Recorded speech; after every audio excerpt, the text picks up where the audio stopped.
sways, and I lose my balance, just enough that I fumble the container trying to steady myself. An unholy scream leaves my mouth as half the roaches go flying and land on the scuffed wooden floor. "Oh no!" The words feel like they come out in slow motion as I clomp down the 2 steps. Meanwhile, the bugs scatter across the cedar floor. I flail around looking for the lid to the Rubbermaid to prevent another spill, but swiftly remember I need this container open to put them all back.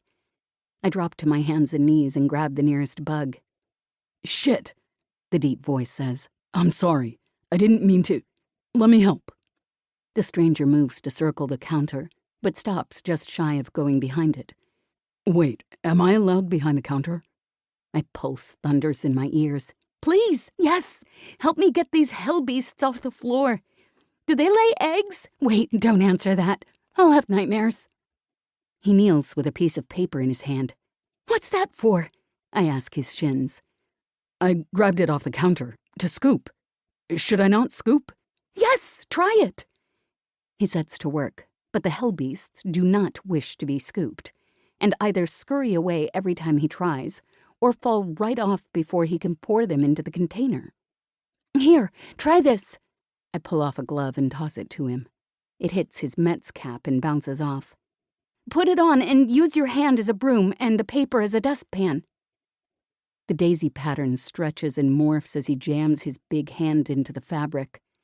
Once it's in place, he rids the floor of bugs with sweeping motions of his hand, gathering them onto his paper and pouring them into the container. Crisis contained. He balls up the dustpan paper as I snap the Rubbermaid lid in place. I fall back on my haunches, pressing my knees together as I pant from the exertion of panic. Had I known I would be crawling around on the floor, I wouldn't have worn a short denim skirt to work. "One last check to be sure." The stranger lies on his stomach, arms in push-up position, and examines the 2-inch gap beneath the checkout counter. The brim of his hat obscures his face. "Please tell me we didn't miss any," I bemoan. "I cannot infest this store the one and only time the owner leaves town." His deep voice bounces off the floor. "We're in the clear." These gloves are now compromised. I tug mine off and hurl it into the trash can beneath the register. He sits up and follows my lead, chucking his glove in after mine. Our eyes meet for the first time, and his features strike an immediate, harmonious chord in my brain. His warm brown eyes are framed by dark lashes, and a few freckles dot the bridge of his nose. Lines near his mouth could give way to dimples, and not knowing if they do is going to drive me a little batty until he smiles. His cheeks are high and lightly flushed, the kind that probably get pinched a lot at grocery stores by saucy elderly ladies who can't help themselves. Wowza.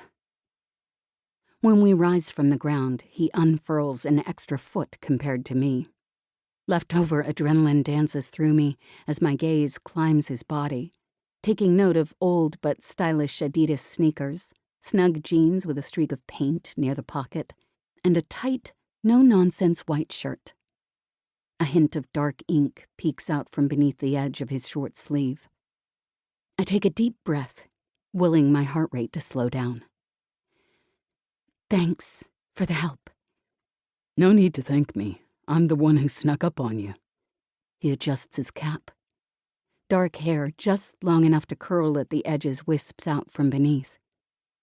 "You are open, right? The door was unlocked." "We're open. The bell is broken, and I was too distracted to hear the door." The stranger's gaze darts to Taryn's enclosure. "Got it." Distracted talking to a bearded dragon. He may as well say. Lord knows he heard it all. "I was hoping to talk to the manager. Sorry it's late in the day. I ran here from work." His skin does have that sheen of a workout, or at least a hard day's labor. And since he's built like a bodyguard, big enough to throw down but trim enough to blend in, I have no trouble imagining him actually running. My gaze boomerangs off his tattooed biceps, heat creeping up my neck. "Manager, yes,